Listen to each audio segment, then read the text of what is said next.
Republic press journal और दी public news 24 की तरफ से जन्माष्टमी की हार्दिक बधाई। आज पूरे देश में कृष्ण जन्माष्टमी का पर्व पूरे हर्षोल्लास के साथ मनाया जा रहा है। इस बार जन्माष्टमी की तिथि को लेकर भी भ्रम की स्थिति थी। जन्माष्टमी में कई लोग निराहार तो कई लोग फलाहार रखकर व्रत करते हैं।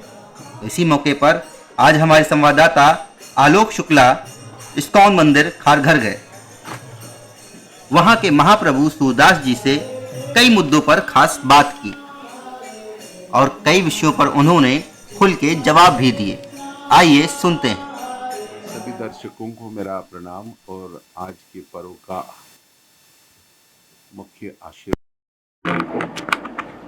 और आप तो इस परिचित ही हैं और आते ही हैं होंगे, मगर ये मंदिर इस वक्त निर्माणाधीन है और मगर ये जो मंदिर है आप सबके लिए, आपकी फैमिली के लिए, आपके कुटुंब के लिए एक सांस्कृतिक संदेश सदैव देता रहेगा और आपके जीवन में आपके ऐसे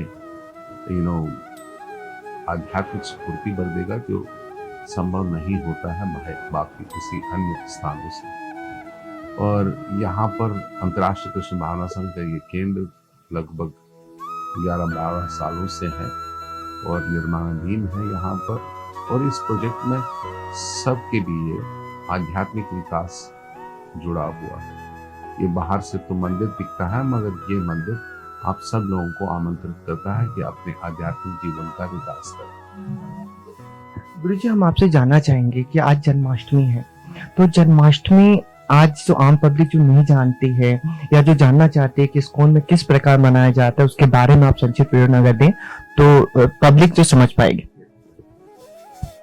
जैसे कि अंतर्राष्ट्रीय कृष्ण भावना संघ के हर केंद्र में कार्यक्रम जन्माष्टमी का बनाया जाता है और इस्कॉन नवी मुंबई खारघर में भी बड़ा सुंदर तरीके से कार्यक्रम कल से स्टार्ट हुआ और यहाँ पर सांस्कृतिक कार्यक्रम और ऐसे ऐसे प्रवचन प्रस्तुत किए जा रहे हैं जिससे कि आप श्रीमद् भागवतम और भागवत गीता के आधार पर शुद्ध प्रचार हो रहा है। आज जन्माष्टमी का दिवस है। सुबह प्रातः काल से ही 4:30 बजे से मंगला आरती हुआ, फिर तुलसी महारानी का आराधना हुआ और सभी भक्त लोग यहाँ पर हजारों लोग आए थे सुबह मंगल आरती में अटेंड करने के लिए 4:30 बजे। और उसके बाद में 7:15 बजे दर्शनारती हुआ। भगवान के नए वस्त्र पहन के दर्शन देते हैं और उसके बाद आज की महिमा मतलब है कि भगवान का आविर्भाव। जैसे भागवत गीता में बताया जाता है चैप्टर नंबर 4 में और श्लोक नंबर 9 में भगवान बताते हैं जन्म कर्म च मे दिव्यम एवं यो वेति तत्वता त्यक्त्वा देहम पुनर्जन्म नेति मामेति स्व अर्जुन। भगवान अर्जुन को संदेश देते हैं जो मेरे जन्म और कर्म को सही ढंग से जानता है वो पुनः इस संसार में नहीं आता है और न रहता है। वो शरीर परित्याग करने के बाद में मेरे दिव्य धाम में आता है। सो भगवान की जो कर्म है और उनकी लीलाएं हैं हमारी तरह नहीं है। भगवान स्वयं बताते हैं जन्म कर्म चमे दिव्यम। उनका जन्म हम जैसे लोगों की तरह जन्म नहीं होता है। उनका जो एक्शंस हैं वो हम जैसे नहीं होते। जब देवकी और वसुदेव की भक्ति से संपूर्ण रूप से भगवान प्रसन्न हुए तो वो उनको उनके पुत्र बन के आ गए। इससे पहले कि वो जन्म ले उन्होंने देवकी को और वसुदेव को अपना चतुर्भुज रूप दिखाया। क्योंकि हमारे अंतर आत्मा में भी परमात्मा विराजते हैं और परमात्मा का भी स्वरूप वैसे ही होता है। तो जब वो बाहर आए तो वो जन्मे नहीं, वो प्रकट हो गए और प्रकट होने के बाद में उन्होंने अपने भक्त की इच्छा को पूर्ण कर दिया। तो इन लीलाओं को समझने के लिए हमें भौतिक एजुकेशन की जरूरत नहीं है, तत्व ज्ञान की आवश्यकता है और वही दे सकता है जो तत्वज्ञानी होगा। वर्तमान स्थिति में हर कोई अपने आप को बोलता है कि मैं वो हूँ, ये हूँ, हमारा भगवान अलग है, मगर भगवान केवल एक ही है, कृष्णस्तु भगवान स्वयं, और कोई भगवान नहीं है। ओके, और कोई भगवान नहीं। जिस तरीके से भागवत गीता में भगवान बताते हैं, यदा यदा हि धर्मस्य ग्लानिर्भवति भारत अभ्युत्थानम् अधर्मस्य तथात्मानं सृजामि परित्राणाय साधूनां विनाशाय च दुष्कृतम् धर्म संस्थापनार्थाय संभवामि युगे। देवताओं ने भगवान की प्रार्थना की, क्यों? क्योंकि कंस ने और सभी राक्षसों ने उस जगह पर बहुत उपद्रव किया था और सभी ब्रजवासी वहां से बाहर जा रहे थे। कोई मगध जा रहा था, कोई उधर जा रहा था, कोई उधर जा रहा था। हाँ? तो सब देवताओं ने प्रार्थना किया कि हे भगवान, आप आइए और इन सब राक्षसों का संहार कीजिए। तो आप देखेंगे भगवान के लीलाओं में उन्होंने असंख्य राक्षसों का वध किया और उन्हें अपने भक्तों को स्थापित कर दिया। ये एक संदेश है कि जब भी भगवान का अवतरण होता है, वो धर्म को स्थापना करने के लिए आते हैं और वो स्वयं धर्म स्थापित कर देते, और कोई देवी देवता धर्म स्थापित नहीं करता। हमारे बहुत से भाई लोग हैं, कोई मुस्लिम भाई है, कोई सिख भाई है, कोई क्रिश्चियन भाई है, कोई जैन है, तो कोई वो है, ये है। सुबह के प्रवचन में हमने यही संबोधन किया था कि हम कोई अलग नहीं है, हम सभी उस भगवान के सुपुत्र हैं, बच्चे हैं। हा? कोई सोचता है कि नहीं, भगवान का, अल्लाह का कोई स्वरूप नहीं। हम उनको बताना चाहते हैं कि जब आपका स्वरूप है, मोहम्मद का स्वरूप है, तो अल्लाह का क्यों स्वरूप नहीं हो सकता? अल्लाह का भी स्वरूप। जब आप अपने पिताजी के बारे में बताएंगे तो पिताजी अपने पिताजी के बारे में बताएंगे और पिताजी अपने पिताजी के बारे में बताएं, और इस तरीके से परम पिताजी तक हम पहुंच पाते हैं। अब ये कौन नहीं समझता कि ये भगवान जो है साक्षात भगवान है, जो माया के आवरण। ध्यान से सुने आप सब दर्शकों को, जब भगवान का अवतरण हुआ उसी वक्त महामाया भी आई, ठीक है, और महामाया ने अपने ढंग से सबको कवर कर दिया।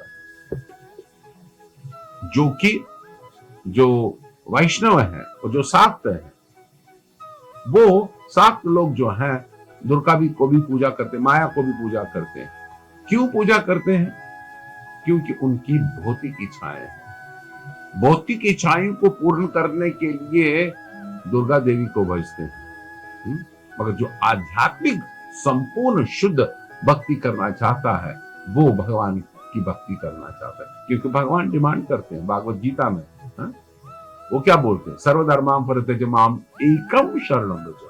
हम सभी उन भाइयों को बताना चाहते हैं, सभी वर्गों के भाइयों को बताना चाहते हैं कि यहाँ पर भगवान बोलते हैं, जो मेरी शरण में आता है, वो जो मेरे कर्म और लीला को समझता है, उसे पुनः फिर इस जन्म को नहीं धारण करना पड़ता है।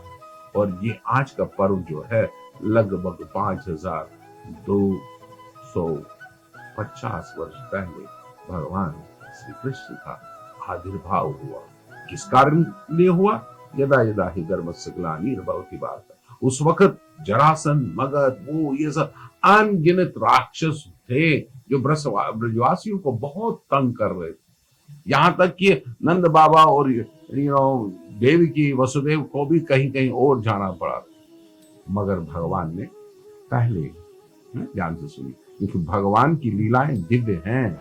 जब भगवान रेंग रहे थे तो छोटे बालक की तरह, तो उन्होंने पहला किसका वध किया? पूतना का वध। पूतना आई अपने स्तन में कालोकुट मल के, मगर भगवान ने वो कालोकुट देखा नहीं, उनका भाव देखा। क्योंकि भगवान बोलते हैं, भगवान का नाम ही भावग्रही जनार्दन। उन्होंने बोला, ये कालोकुट तो मुझे कुछ करेगा नहीं, मगर तुमको मैं मां की उपाधि देता हूं। उन्होंने उनका उद्धार कर दिया। ये है परमपिता परमेश्वर श्री कृष्ण। आज उन्हीं का आविर्भाव दिवस पूरे विश्व भर में अंतर्राष्ट्रीय कृष्ण भावना संघ के लगभग 718 केंद्रों में मनाया जा रहा है। भक्त उन्माद हो से कीर्तन, प्रवचन, सेवा, और शाम को सभी भक्त जो हैं ठाकुर जी के विग्रह को, राधा कृष्ण के विग्रह को, राधा मदन मोहन जी के विग्रह को आके लगभग 500 चांदी की कलशों से पंचामृत से अभिषेक किया जाएगा 7:30 बजे से, और वो सभी भक्तों के लिए उपलब्ध है। और फिर महाअभिषेक रात के 12 बजे, एग्जैक्टली 12 बजे होगा, जो आप सभी देख सकते हैं माध्यम से, या हमारे YouTube से, या खारघर के विभिन्न चैनलों पे अवेलेबल है। तो इस तरीके से सभी भक्त लोग जो हैं आज फास्टिंग रखते हैं। गुरु जी, फास्टिंग से मुझे एक क्वेश्चन समझ में आया कि आज के दिन में उपवास का क्या महत्व है? यू सी, आप समझ लीजिए, भगवान का भक्ति का मतलब ही है कुछ त्याग। अगर भक्ति में वैराग नहीं होगा, भक्ति में त्याग नहीं होगा, अगर भोग विलासी होगा, तो उसमें भक्ति नहीं कहा जाता। इसलिए भक्त जो है अपने स्वतः से तपस्या करते हैं और निर्जल रहते हैं। कुछ भक्त लोग जल भी नहीं पीते हैं, जिनके पास थोड़ा शरीरी थोड़ा सा तकलीफ रहता है, वो फल खाते हैं और अन्न नहीं खाते हैं, और रात के 12 बजे तक ये पूरा फास्ट रखते हैं। ये फास्ट की विधि सब में है, चाहे आप मुसलमान को भी देखिए, चाहे वो सिख को देखिए, चाहे वो क्रिश्चियन को देखिए, वो फास्ट करता है। क्यों करता है? तपस्या ही एक माध्यम है भगवान को प्राप्त करने के लिए। मगर हम लोगों ने इसका पूरा विभिन्न प्रकार का रंग दे दिया है, और हम लोग समझते नहीं कि हम सभी उस भगवान के कायनात में हैं और भगवान एक ही है। और तपस्या हर व्यक्ति तपस्या करना चाहता, हर भक्त तपस्या करना चाहता। और इस कलयुग की सबसे बड़ी तपस्या है, जो स्वयं भगवान भागवत गीता में बताते हैं, जपोस्मी। इस कलयुग में सबसे बड़ी तपस्या है नाम स्मरण करना। हरे कृष्ण कृष्ण कृष्ण हरे हरे, हरे राम राम राम हरे। 4 नियमों का पालन करना, मदिरा पान नहीं करना, व्यभिचार नहीं करना, जुआ नहीं खोलना, मांस अंडा कांदा लहसुन नहीं खाना। इसमें चारों चीजों में कलयुग का प्रकोप है, और जो भी इन 4 चीजों के प्रकोपों से मुक्त रहेगा, उसको आसानी से भगवत प्राप्ति हो सकता है। तत्व ज्ञान तभी समझ आएगा जब आप निबंधित रूप से तत्व आचार्य के शरणों में जाएंगे। कभी कभी लोग बहुत से प्रचलित हो गए हैं, मगर वो भगवान को छुपाते हैं। मगर जो असली आचार्य होते हैं वो भगवान को छुपाते नहीं, वो अपने आप को भगवान का दास समझते हैं। समझा? दासत्व को प्राप्त करने के लिए हमें स्वतः से भौतिक वस्तुओं से निर्लिप्ति और आध्यात्मिक प्रक्रिया से आसक्ति पैदा करना होगा। वो तभी संभव हो सकता है जब आप अपने बच्चों को इन पर्वों में लाएंगे और अपने बच्चों में, कुटुंब में ऐसे संस्कार पिरोएंगे। आज हमने हजारों भक्त मंदिरों में कल से ही आए, हजारों लाखों भक्त लोग आए, अपने बच्चों को संस्कार सिखा रहे हैं, कैसे भगवान के सामने नमन करना, कैसे भगवान का प्रसाद देना, कैसे मुख से भगवान का कीर्तन करना, कैसे भगवान का दर्शन करना, कैसे हम लोग अपने जीवा से चरणामृत पीना। ये प्रक्रिया जितने भी आध्यात्मिक जीवन को वो जीवन में है, वो हमको पवित्र कर देती है। आज के यूथ जो आज सबसे बड़ा एंजाइटी में है, प्रॉब्लम में है, डिप्रेशन में, और कोविड का जो अंतराल गया है वो डिप्रेशन का सबका है। तो अपना जो महाभारत का है या फिर भागवत कथा है, इसके माध्यम से वो जीवन को कैसे अपना सही कर सकता है आज के यूथ? जैसे मैंने पहले ही बताया कि भगवान का जो है जन्म और कर्म जब हम सही ढंग से जानेंगे तो ऑटोमेटिकली हमारा जो है तनाव कम होगा। वर्तमान यूथ्स में क्या प्रॉब्लम है, मैं सच बताऊं आपके सामने, दर्शकों को मैं बता रहा हूं, आज का नवयुवक ड्रग्स पे है। आज का नवयुवक अपने वीर को बचा नहीं पा रहा है। ध्यान से सुने मैं क्या बता रहा हूं। आज का नवयुवक अपने वीर को बचा नहीं पा रहा है, अवैध तरीके से अपने वीर को खो रहा है। रात के 2 बजे तक नींद नहीं आ रही है, सुबह वर्ण संकर की तरह 10-10, 11-11 बजे उठ लेते हैं। माता पिता को बोलते हैं कि मैं बहुत बड़ा बिजी हूं, और क्या करते रहते हैं, सड़कों में रात भर 12-1 बजे तक घूमते रहते हैं। सिगरेट, दारू, नशा सब चीजें अपने जीवन में अपना लिया है, मगर अपने धर्म की प्रक्रिया को भूल चुके हैं। क्यों? क्योंकि उनको लगता है ये माइथोलॉजी है। क्योंकि ब्रिटिशर्स ने हमारे जीवन में ऐसे शब्द थोप दिए हैं जो हमारे मानस पटल पे बचपन से ही बैठे हुए हैं। माइथोलॉजी मीन्स मिथ, जो हुआ ही नहीं। हमारी संस्कृति माइथोलॉजी नहीं है, हमारी संस्कृति हिस्ट्री है। 5250 साल भगवान श्री कृष्ण यहाँ पर आए, इसको डीप मीनिंग समझना है तो व्यासदेव जी के इस पूरे भागवतम को पढ़िए। कभी कभी हमारे बहुत से ऐसे गुरु लोग जो हैं, मुसलमानों के हो, सिख के हो, वो बोलते हैं वेद सबसे बड़ा पुराना है, मगर उनको ये मालूम नहीं है वेद व्यास ने 4 वेद तो लिखे, हाँ, मगर फिर उसके ऊपर उन्होंने पंचम वेद लिखा, Shrimad Bhagavatam, encyclopedia of the वैदिक लिटरेचर, जिसको अध्ययन से सभी साइंटिस्ट फेल हो जाएंगे। मगर दुर्भाग्य यह है कि हमारे बहुत से मुसलमान भाई भी श्रीमद् भागवतम पढ़ना चाहिए, चाहे वो कोई भी जाकिर नायक हो या कोई भी हो, उनको प्रभुपाद जी का निबंधित किया हुआ भागवत पढ़ना चाहिए, तब उनकी चैतन्य में सशक्तता आ सकती है। इसी तरीके से हमारे सरदार भाई वो सोचते हैं कि हम अलग हैं, हम सनातन धर्म से अलग नहीं है। गुरु नानक जी ने ग्रंथ साहब में राम कृष्ण हजारों लाखों समय उसमें ग्रंथ में निबंधित किया। केवल ग्रंथ साहिब से पढ़ने से ही हमारा नाम संकीर्तन में रुचि होगा, राम और कृष्ण में रुचि होगा। तब तो उन्होंने अपने जीवन में अपने जीवन में सेक्रीफाइस किया इस सनातन धर्म को रक्षा करने के लिए। मेरा नमन है उन ऐसे सिख गुरुओं को जिन्होंने अपनी सेक्रीफाइस देके हमारी सनातन धर्म की रक्षा की है। उन्होंने अपने जीवन की आहुति दी। इस तरीके से भारत में जो भक्त लोग हैं उन्होंने अपने जीवन की आहुतियां दी। साउथ में देखिए रामानुजाचार्य, मध्वाचार्य, नॉर्थ में देखिए कबीर, सूरदास, ईस्ट में देखिए चैतन्य महाप्रभु, नॉर्थ में जाइए गुरु नानक और अन्य सभी संत उत्पन्न हुए हैं जिन्होंने हमारे जीवन की शैली को बदल दिया।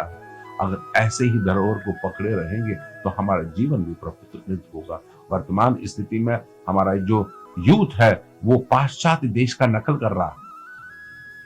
गुरुजी, पाश्चात्य से ही मेरा एक सवाल और उठ के आता है और कंफ्यूजन भी है कि जिस प्रकार बोला जाता है आज हम भारत की बात करेंगे, जो धर्म संस्कृति धीरे धीरे खोते जा रहा है आज की यूथ पर, लेकिन हम जहां फॉरेन कंट्री की बात करेंगे, आपका भी विजिट रहता होगा फॉरेन कंट्री में, और जिस प्रकार इस्कॉन की जो प्रसिद्धि बढ़ते जा रही है और भगवान के पीछे उनकी रुचि, हिंदुत्व के पीछे उनकी रुचि बढ़ते जा रही है, तो आप वहां का सोच क्यों चेंज हो रहा है? जिन्होंने यहाँ के सोच को बदल दिया था, यहाँ के मंदिरों को तोड़ा, आज उन्हीं का सोच चेंज हो रहा है।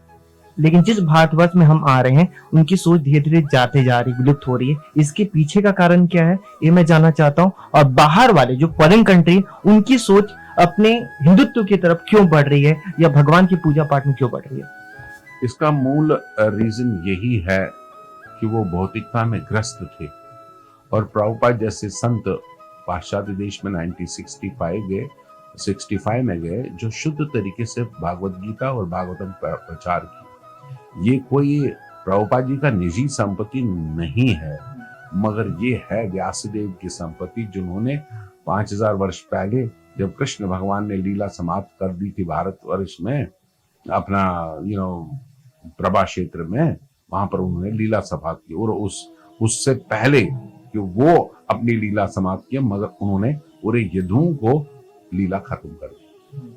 फिर भगवान श्री कृष्ण ने अपनी लीला समाप्त की। इस लीला समाप्त करने के उपरांत में भक्तों के हृदय में वियोग उत्पन्न हुआ और उस वियोग को फुलफिल करने के लिए व्यासदेव जी ने पंचम वेद लिखा, क्योंकि नारद जी ने उनको डांटा भी। उन्होंने बताया कि आप 4 वेद दिए हैं, इससे तो एक जीवन का उद्धार हो ही नहीं सकता। तब जाके उन्होंने अपने मैच्योर जीवन में श्रीमद् भागवतम निबंधित किया। और आप जानते हैं व्यासदेव बद्रिका आश्रम के पास में माना गांव में वहां पर गुफा में रहते थे। और ये प्रत्यक्ष वहां पर आज भी कोई भी जा सकता है।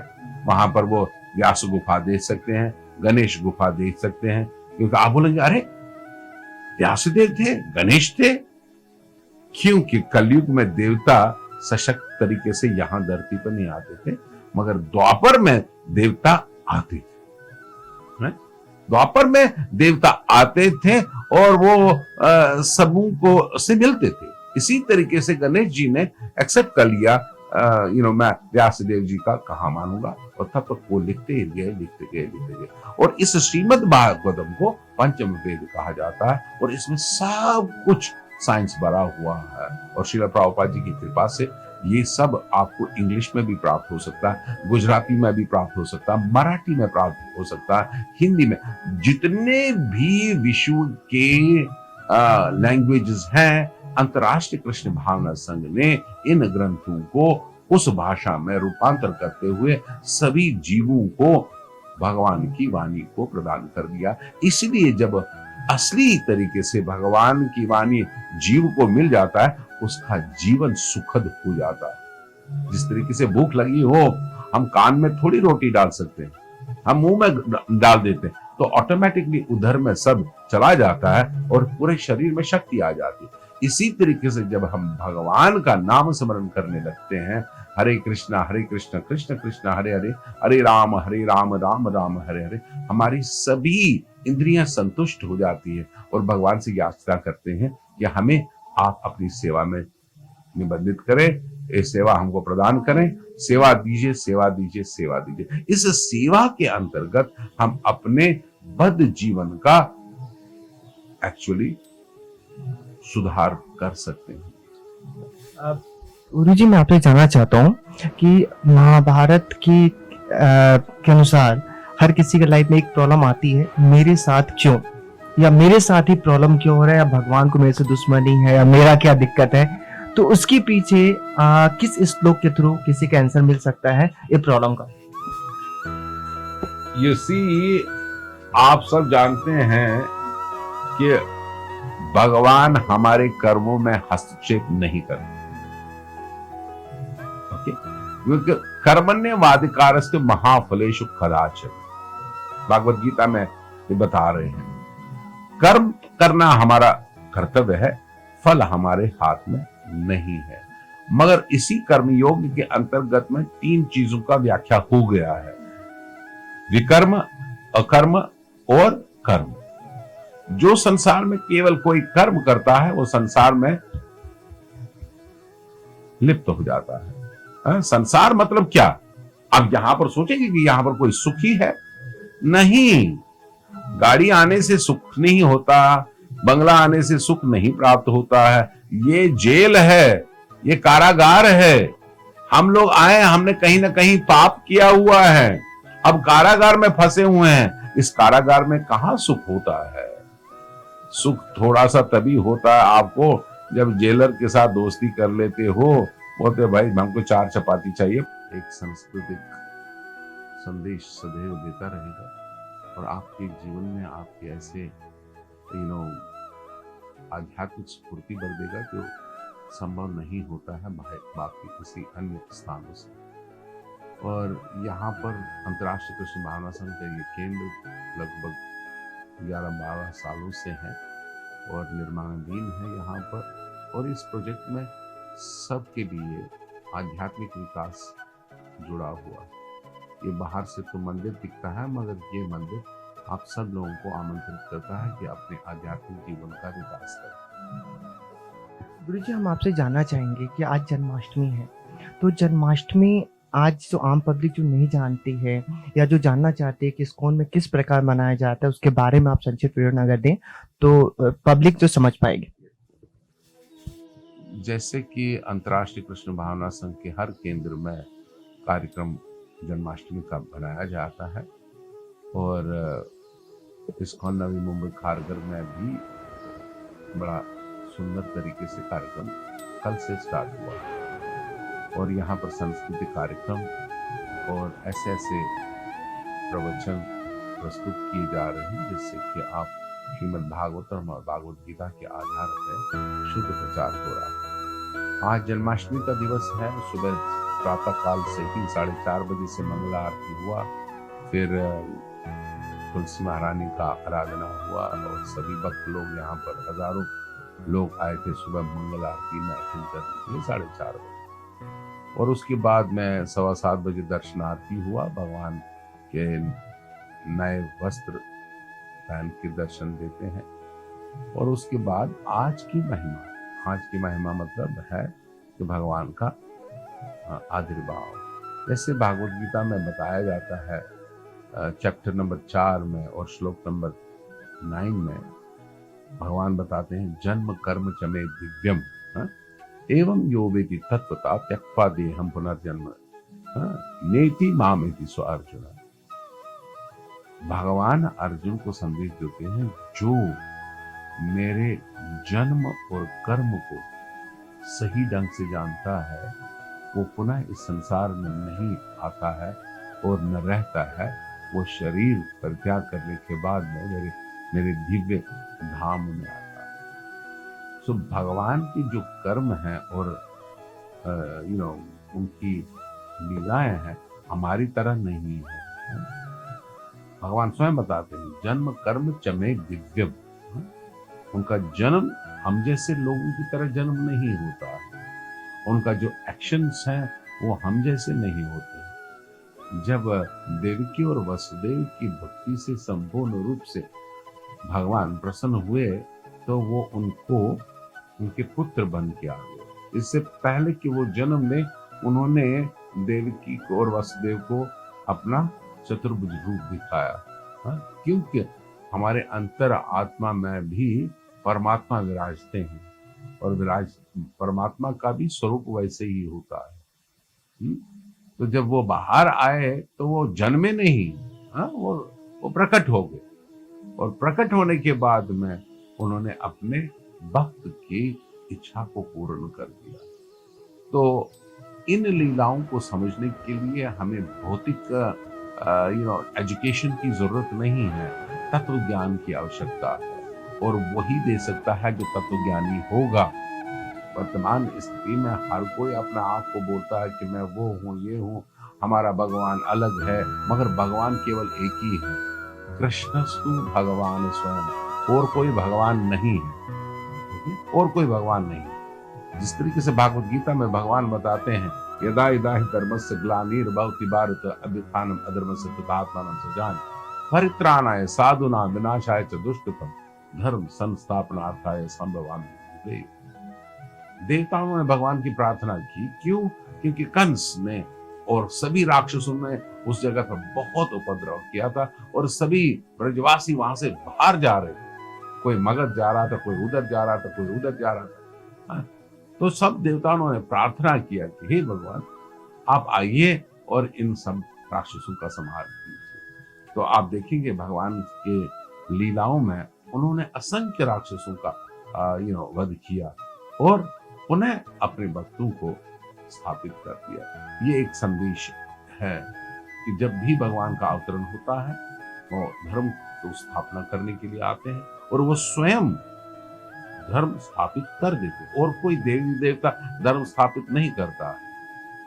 हमारे बहुत से भाई लोग हैं, कोई मुस्लिम भाई है, कोई सिख भाई है, कोई क्रिश्चियन भाई है, कोई जैन है, तो कोई वो है, ये है। सुबह के प्रवचन में हमने यही संबोधना किया था कि हम कोई अलग नहीं है, हम सभी उस भगवान के सुपुत्र हैं, बच्चे हैं। कोई सोचता है कि नहीं, भगवान का, अल्लाह का कोई स्वरूप नहीं। हम उनको बताना चाहते हैं कि जब आपका स्वरूप है, मोहम्मद का स्वरूप है, तो अल्लाह का क्यों स्वरूप नहीं हो सकता?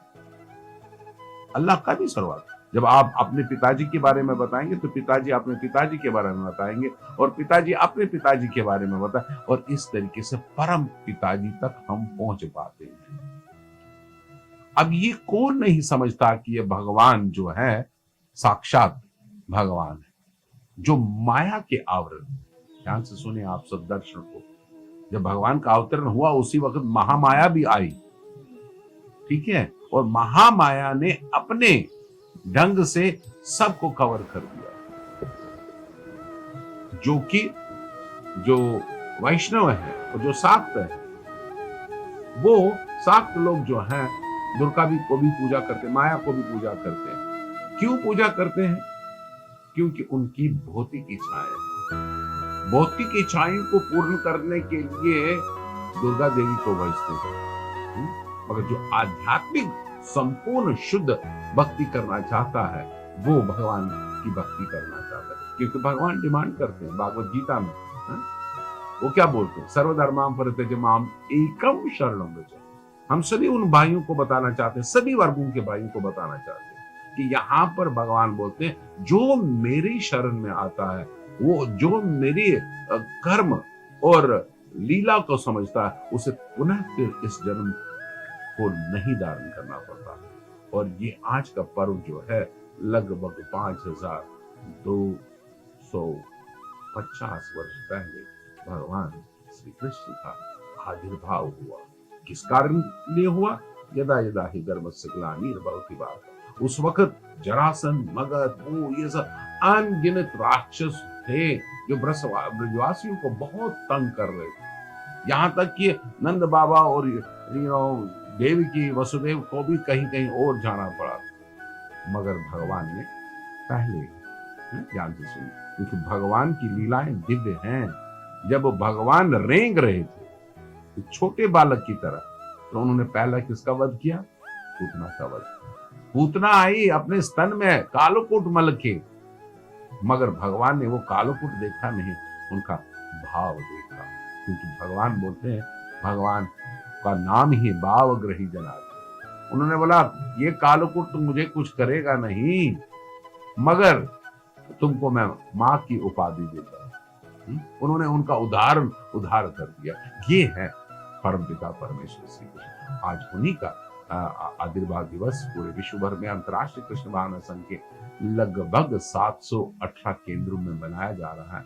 भक्त उन्माद हो से कीर्तन, प्रवचन, सेवा, और शाम को सभी भक्त जो हैं ठाकुर जी के विग्रह को, राधा कृष्ण के विग्रह को, राधा मदन मोहन जी के विग्रह को आके लगभग 500 चांदी की कलशों से पंचामृत से अभिषेक किया जाएगा 7:30 बजे से, और वो सभी भक्तों के लिए उपलब्ध है। और फिर महाअभिषेक रात के 12 बजे, एग्जैक्टली 12 बजे होगा, जो आप सभी देख सकते हैं माध्यम से, या हमारे YouTube से, या खारघर के विभिन्न चैनल्स पे अवेलेबल है। तो इस तरीके से सभी भक्त लोग जो हैं आज फास्टिंग रखते हैं। फास्टिंग से मुझे एक क्वेश्चन समझ में आया कि आज के दिन में उपवास का क्या महत्व है? यू सी, आप समझ लीजिए, भगवान का भक्ति का मतलब ही है कुछ त्याग। अगर भक्ति में वैराग नहीं होगा, भक्ति में त्याग नहीं होगा, अगर भोग विलासी होगा, तो उसमें भक्ति नहीं कहा जाता। इसलिए भक्त जो है अपने स्वतः से तपस्या करते हैं और निर्जल रहते हैं। कुछ भक्त लोग जल भी नहीं पीते हैं। जिनके पास थोड़ा शरीर ही थोड़ा सा तकलीफ रहता है, वो फल खाते हैं और अन्न नहीं खाते हैं, और रात के 12 बजे तक ये पूरा फास्ट करते हैं। ये फास्ट की विधि सब में है। चाहे आप मुसलमान को भी देखिए, चाहे वो सिख को देखिए, चाहे वो क्रिश्चियन को देखिए, वो फास्ट करता है। क्यों करता है? तपस्या ही एक माध्यम है भगवान को प्राप्त करने के लिए। मगर हम लोगों ने इसका पूरा विभिन्न प्रकार का रंग दे दिया है, और हम लोग समझते नहीं कि हम सभी उस भगवान के कायनात में हैं और भगवान एक ही है। और तपस्या हर व्यक्ति तपस्या करना चाहता, हर भक्त तपस्या करना चाहता। और इस कलयुग की सबसे बड़ी तपस्या है, जो स्वयं भगवान भागवत गीता में बताते हैं, जपोस्मी। इस कलयुग में सबसे बड़ी तपस्या है नाम स्मरण करना। हरे कृष्ण कृष्ण कृष्ण हरे हरे, हरे राम राम राम हरे।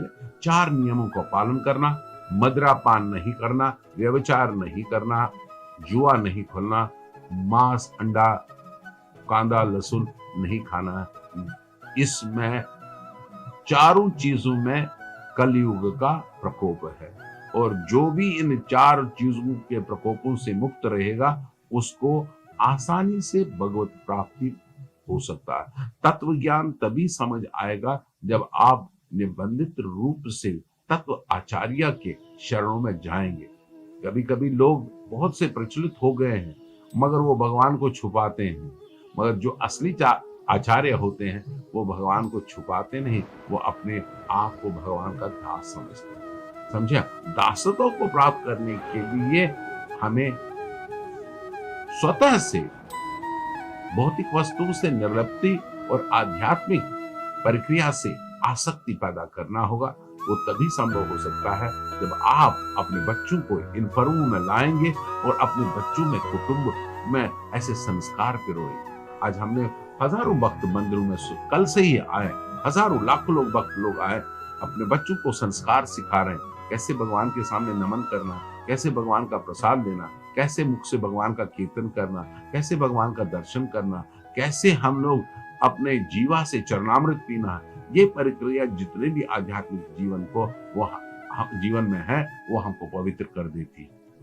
मेरा एक अभी जो आज की यूथ को लेकर सवाल है, आज के यूथ आप भी देखते होंगे और समाज में चल रहे हैं कि पूजा पाठ हो या धर्म का हो, इस चीजों को ओल्ड पद्धति मान रहे हैं और बोलते हैं कि हमें कर्म में हमारा पूजा है, मतलब जो हमारे कुछ वर्डिंग है उसको तोड़ मरोड़ के बोला जाता है। तो उसके बारे में बताइए, आज का यूथ जो आज सबसे बड़ा एंजाइटी में है, प्रॉब्लम में है, डिप्रेशन में है, और कोविड का जो अंतराल गया है वो डिप्रेशन का सबका रहा है। तो अपना जो महाभारत का है या फिर भागवत कथा है, इसके माध्यम से वो जीवन को कैसे अपना सही कर सकता है आज के यूथ? जैसे मैंने पहले ही बताया कि भगवान का जो है जन्म और कर्म जब हम सही ढंग से जानेंगे तो ऑटोमेटिकली हमारा जो है तनाव कम होगा। वर्तमान यूथ्स में क्या प्रॉब्लम है, मैं सच बताऊं आपके सामने, दर्शकों को मैं बता रहा हूं, आज का नवयुवक ड्रग्स पे है। आज का नवयुवक अपने वीर को बचा नहीं पा रहा है। ध्यान से सुनिए मैं क्या बता रहा हूं। आज का नवयुवक अपने वीर को बचा नहीं पा रहा है, अवैध तरीके से अपने वीर को खो रहा है। रात के 2 बजे तक नींद नहीं आ रही है, सुबह वर्ण संकर की तरह 10-10, 11-11 बजे उठ लेते हैं। माता पिता को बोलते हैं कि मैं बहुत बड़ा बिजी हूं, और क्या करते रहते हैं, सड़कों में रात भर 12-1 बजे तक घूमते रहते हैं। सिगरेट, दारू, नशा, सब चीजें अपने जीवन में अपना लिया है, मगर अपने धर्म की प्रक्रिया को भूल चुके हैं। क्यों? क्योंकि उनको लगता है ये माइथोलॉजी है, क्योंकि ब्रिटिशर्स ने हमारे जीवन में ऐसे शब्द थोप दिए हैं जो हमारे मानस पटल पे बचपन से ही बैठे हुए हैं। माइथोलॉजी मीन्स मिथ, जो हुआ ही नहीं। हमारी संस्कृति माइथोलॉजी नहीं है, हमारी संस्कृति हिस्ट्री है। 5250 साल भगवान श्री कृष्ण यहाँ पर आए, इसको डीप मीनिंग समझना है तो व्यासदेव जी के पूरे भागवतम को पढ़िए। कभी कभी हमारे बहुत से ऐसे गुरु लोग जो हैं, मुसलमानों के हो, सिख के हो, वो बोलते हैं वेद सबसे बड़ा पुराना है, मगर उनको ये मालूम नहीं है वेद व्यास ने 4 वेद तो लिखे, हाँ, मगर फिर उसके ऊपर उन्होंने पंचम वेद लिखा, Shrimad Bhagavatam, encyclopedia of the वैदिक लिटरेचर, जिसको अध्ययन से सभी साइंटिस्ट फेल हो जाएंगे। मगर दुर्भाग्य यह है कि हमारे बहुत से मुसलमान भाई भी श्रीमद् भागवतम पढ़ना चाहिए, चाहे वो कोई भी जाकिर नायक हो या कोई भी हो, उनको प्रभुपाद जी का निबंधित किया हुआ भागवत पढ़ना चाहिए, तब उनकी चैतन्य में सशक्तता आ सकती है। इसी तरीके से हमारे सरदार भाई वो सोचते हैं कि हम अलग हैं, हम सनातन धर्म से अलग नहीं है। गुरु नानक जी ने ग्रंथ साहब में राम कृष्ण हजारों लाखों समय उसमें ग्रंथ में निबंधित किया। केवल ग्रंथ साहिब से पढ़ने से ही हमारा नाम संकीर्तन में रुचि होगा, राम और कृष्ण में रुचि होगा। तब तो उन्होंने अपने जीवन में अपने जीवन में सेक्रीफाइस किया इस सनातन धर्म को रक्षा करने के लिए। मेरा नमन है उन ऐसे सिख गुरुओं को जिन्होंने अपनी सेक्रीफाइस देके हमारी सनातन धर्म की रक्षा की है, उन्होंने अपने जीवन की आहुति दी। इस तरीके से भारत में जो भक्त लोग हैं उन्होंने अपने जीवन की आहुतियां दी। साउथ में देखिए रामानुजाचार्य, मध्वाचार्य, नॉर्थ में देखिए कबीर, सूरदास, ईस्ट में देखिए चैतन्य महाप्रभु, नॉर्थ में जाइए गुरु नानक और अन्य सभी संत उत्पन्न हुए हैं जिन्होंने हमारे जीवन की शैली को बदल दिया। अगर ऐसे ही धरोहर को पकड़े रहेंगे तो हमारा जीवन भी प्रफुल्लित होगा। वर्तमान स्थिति में हमारा जो यूथ है वो पाश्चात्य देश का नकल कर रहा है। गुरु जी, पाश्चात्य से ही मेरा एक सवाल और उठ के आता है और कंफ्यूजन भी है कि जिस प्रकार बोला जाता है आज हम भारत की बात करेंगे, जो धर्म संस्कृति धीरे धीरे खोते जा रहा है आज की यूथ पर, लेकिन हम जहाँ फॉरेन कंट्री की बात करेंगे, आपका भी विजिट रहता होगा फॉरेन कंट्री में, और जिस प्रकार इस्कॉन की जो प्रसिद्धि बढ़ते जा रही है और भगवान के पीछे उनकी रुचि, हिंदुत्व के पीछे उनकी रुचि बढ़ते जा रही है, तो आप वहाँ का सोच क्यों चेंज हो रहा है? जिन्होंने यहाँ के सोच को बदल दिया था, यहाँ के मंदिरों को तोड़ा, आज उन्हीं का सोच चेंज हो रहा है, लेकिन जिस भारतवर्ष में हम आ रहे हैं उनकी सोच धीरे धीरे जाते जा रही, विलुप्त हो रही है। इसके पीछे का कारण क्या है ये मैं जानना चाहता हूँ, और बाहर वाले जो फॉरेन कंट्री उनकी सोच अपने हिंदुत्व की तरफ क्यों बढ़ रही है या भगवान की पूजा पाठ में क्यों बढ़ रही है? इसका मूल रीजन यही है कि वो भौतिकता में ग्रस्त थे और प्रभुपाद जैसे संत पाश्चात्य देश में 1965 में गए जो शुद्ध तरीके से भागवत गीता और भागवतम का प्रचार किया। ये कोई प्रभुपाद जी का निजी संपत्ति नहीं है, मगर ये है व्यासदेव की संपत्ति, जिन्होंने 5000 वर्ष पहले जब कृष्ण भगवान ने लीला समाप्त कर दी थी भारतवर्ष में, अपना प्रभा क्षेत्र में, वहां पर उन्होंने लीला समाप्त की। और उससे पहले कि वो अपनी लीला समाप्त किया, मगर उन्होंने पूरे यदुओं को लीला खत्म कर दी। फिर भगवान श्री कृष्ण ने अपनी लीला समाप्त की। इस लीला समाप्त करने के उपरांत में भक्तों के हृदय में वियोग उत्पन्न हुआ और उस वियोग को फुलफिल करने के लिए व्यासदेव जी ने पंचम वेद लिखा, क्योंकि नारद जी ने उनको डांटा भी। उन्होंने बताया कि आप 4 वेद दिए हैं, इससे तो एक जीवन का उद्धार हो ही नहीं सकता। तब जाके उन्होंने अपने मैच्योर जीवन में श्रीमद् भागवतम निबंधित किया। और आप जानते हैं व्यासदेव बद्रिका आश्रम के पास में माना गांव में वहां पर गुफा में रहते थे और ये प्रत्यक्ष वहां पर आज भी कोई भी जा सकता है। वहां पर वो व्यास गुफा देख सकते हैं, गणेश गुफा देख सकते हैं, क्योंकि आप बोलेंगे अरे व्यासदेव थे, गणेश थे, क्योंकि कलयुग में देवता सशक्त तरीके से यहाँ धरती पर नहीं आते थे, मगर द्वापर में देवता आते थे। द्वापर में देवता आते थे और वो सबों को से मिलते थे। इसी तरीके से गणेश जी ने एक्सेप्ट कर लिया, मैं व्यासदेव जी का कहा मानूंगा, तो तब तक वो लिखते गए। और इस श्रीमद् भागवतम को पंचम वेद कहा जाता है और इसमें सब कुछ साइंस भरा हुआ है। और श्रील प्रभुपाद जी की कृपा से ये सब आपको इंग्लिश में भी प्राप्त हो सकता है, गुजराती में भी प्राप्त हो सकता है, मराठी में प्राप्त हो सकता है, हिंदी में, जितने भी विश्व के लैंग्वेजेस हैं, अंतर्राष्ट्रीय कृष्ण भावना संघ ने इन ग्रंथों को उस भाषा में रूपांतर करते हुए सभी जीवों को भगवान की वाणी को प्रदान कर दिया। इसलिए जब असली तरीके से भगवान की वाणी जीव को मिल जाता है, उसका जीवन सुखद हो जाता है। जिस तरीके से भूख लगी हो, हम कान में थोड़ी रोटी डाल सकते हैं, हम मुंह में डाल देते हैं तो ऑटोमेटिकली उधर में सब चला जाता है और पूरे शरीर में शक्ति आ जाती है। इसी तरीके से जब हम भगवान का नाम स्मरण करने लगते हैं, हरे कृष्णा कृष्ण कृष्ण हरे हरे, हरे राम राम राम हरे हरे, हमारी सभी इंद्रियां संतुष्ट हो जाती है और भगवान से याचना करते हैं कि हमें आप अपनी सेवा में निबंधित करें, ये सेवा हमको प्रदान करें, सेवा दीजिए सेवा दीजिए सेवा दीजिए। इस सेवा के अंतर्गत हम अपने बद्ध जीवन का एक्चुअली सुधार कर सकते हैं। गुरुजी, मैं आपसे जानना चाहता हूँ कि महाभारत के अनुसार हर किसी के लाइफ में एक प्रॉब्लम आती है, मेरे साथ क्यों, या मेरे साथ ही प्रॉब्लम क्यों हो रहा है, या भगवान को मेरे से दुश्मनी है, या मेरा क्या दिक्कत है। तो उसके पीछे किस श्लोक के थ्रू किसी का आंसर मिल सकता है ये प्रॉब्लम का? You see, आप सब जानते हैं कि भगवान हमारे कर्मों में हस्तक्षेप नहीं करते। ओके, क्योंकि कर्मण्येवाधिकारस्ते महाफलेषु कदाचन, भागवत गीता में ये बता रहे हैं। कर्म करना हमारा कर्तव्य है, फल हमारे हाथ में नहीं है। मगर इसी कर्म योग के अंतर्गत में 3 चीजों का व्याख्या हो गया है: विकर्म, अकर्म और कर्म। जो संसार में केवल कोई कर्म करता है वो संसार में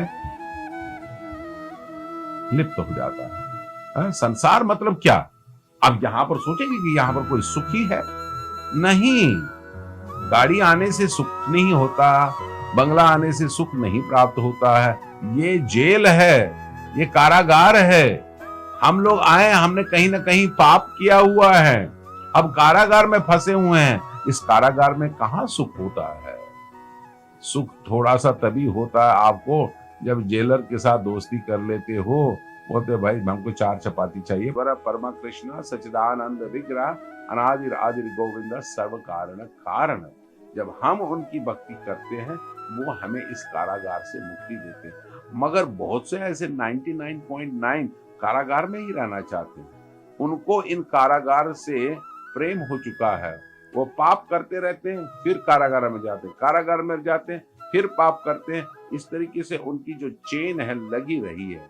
इसलिए देहिस्मिन् यथा देहे कौमारम यौवनम जरा तथा देहांतर प्राप्ति वीरस्तत्र नहीं। जो एक्चुअली जानता है कि शरीर में आत्मा है, वो भगवान का अंश है, वो कभी मोहित नहीं होता। धीरस्तत्र न हो। धीर कौन है? जो जानता है वास्तविकता में ये शरीर किसका चलायमान है। आत्मा जब तक है तो ये शरीर चलायमान है। आत्मा निकल जाता है तो हम लोग मृतक हो जाते हैं। और मृतक को चाहे जलाओ, चाहे दफन करो, चाहे कौवे चील को दे दो, उससे कोई फर्क नहीं पड़ता। जो एक्चुअली पक्षी था वो तो उड़ गया। जो आत्मा रूपी पक्षी था वो उड़ गया। आप रो रहे हैं केवल शरीर पंचभूत पे। तो भगवान दूसरे ही अध्याय में हमको सिखा रहे हैं कि वास्तविकता में आत्मा क्या है और शरीर क्या है। और जिसको दोनों का भेद पता चल जाता है वो धीर कहलाता है। एक कलयुग का जीव जो है आजकल अधीर हो चुके हैं, क्योंकि भौतिक कामनाएं हैं, भौतिक सुख की कामनाएं हैं, भौतिक प्रतिष्ठा की कामनाएं हैं, लोभ है, अहंकार है और क्रोध है। और भगवान 4थे अध्याय के 10वें श्लोक में ही बता रहे हैं, जिनके पास ये 4 प्रकार की बीमारियां हैं वो कभी भी मेरे धाम में नहीं आ सकते। वीत राग क्रोध भय, 4थे अध्याय का 10वां श्लोक है। आप कोई भी निकाली, जो भी दर्शक में पढ़ सकते। मगर हर किसी का काबू क्रोध पर नहीं है, हर किसी के पास आसक्ति पर कोई कंट्रोल नहीं है। वीत राग क्रोध भय। भय क्या है? कोई इनकम टैक्स का छापा नहीं मारे, कोई इनकम, ये भय किस लिए है? मैं मर तो नहीं जाऊंगा, ये संपत्ति किसके, हमेशा ये भय लगा रहता है। मगर जिसको अभय का पद प्राप्त करना है वो तभी प्राप्त कर सकता है जब आप भगवान की शरणागत जाओगे। जब आप भगवान की शरणागत जाओगे तो अभय प्राप्त कर सकते हो। You will become fearless. वही भगवान बता रहे हैं उसी भागवत गीता में, you become immediately fearless. But हम लोग फियरलेस कैसे बनना चाहते हैं? हम सोच रहे हैं कि मेरे पास गन रखूंगा मैं फियरलेस बन जाऊंगा। अरे अगर तुम्हारे पास एक गन है तो दूसरे पास में 10 गन है, तो ये तो कमी है नहीं।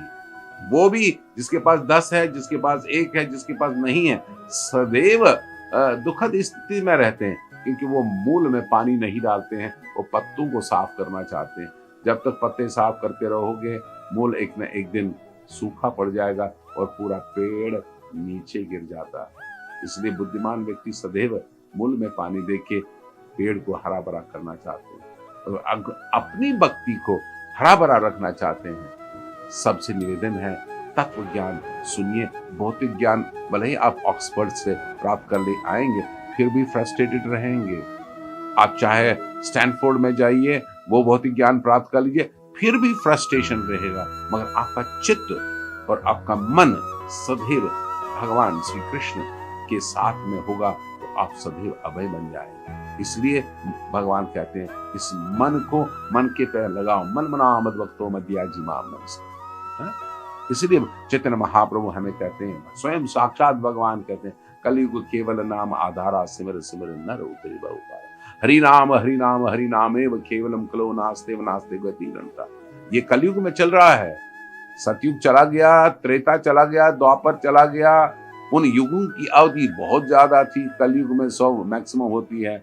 इसमें भी 50% तो आप सोते हैं, उसका 50 का 50 कर दीजिए, 25% में आप सिर्फ नौकरी में चला जाते हैं।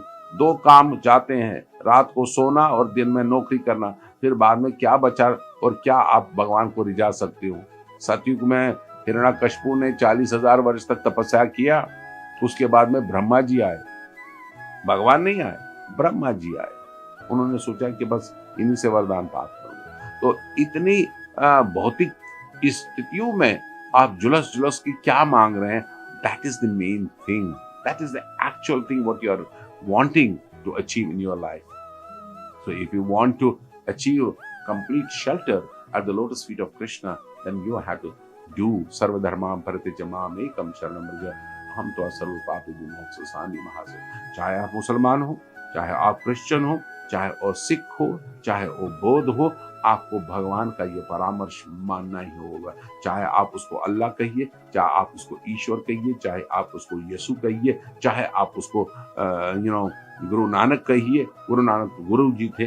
तो कहने का तात्पर्य ये है कि जब तक आप इस तत्व को नहीं समझ सकते हैं, आप इस भौतिक कलमश से दूर नहीं हो सकते हैं। इसीलिए भगवान कहते हैं, सर्वधर्मां परित्यज्य माम एकम शरणं व्रज।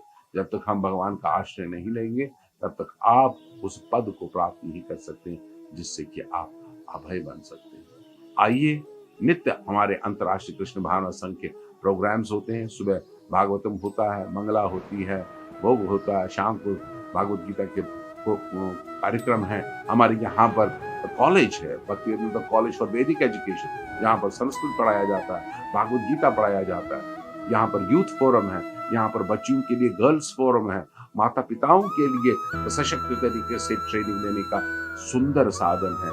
आइए, ये निर्माणाधीन मंदिर आपको निवेदन कर रहा है। आइए, अपने कुटुंब को, अपने जीवन को सुखद अनुभव प्रदान करने का अवसर प्रदान करें। आपका जीव जो है, आपकी आत्मा यहाँ पर आएंगे तो खुश हो जाएंगे। शरीर तो आप कई स्थानों पर डोल रहे हैं, मगर कहीं पर शांति नहीं। शांति कहाँ है? कलयुग में शांति का आश्रय केवल इस नाम में है। हरि नाम हरि नामेव केवलम कलो नास्ते नास्ते गति। कली काल नाम आता है, सिमर सिमर। तो इसलिए भगवान का नाम स्मरण कीजिए, भागवत पढ़िए, भक्तों का संग कीजिए, धाम में कुछ समय वास कीजिए। कहाँ धाम है? वृंदावन धाम है, अयोध्या धाम है, रामेश्वर जगन्नाथपुरी धाम है, बद्री का आश्रम है। ऐसे धामों में जाना चाहिए भक्तों के संग। मगर आप पिकनिक के तौर में जाओगे, इस बुद्धि से पहले कुछ पड़ेगा नहीं, क्योंकि भगवान जो है, he is beyond your materialistic conception of life. You see? So we have to understand him by simply surrendering to him and trying to give our complete surrender to him, and then you will see the bliss and happiness always coming to your life.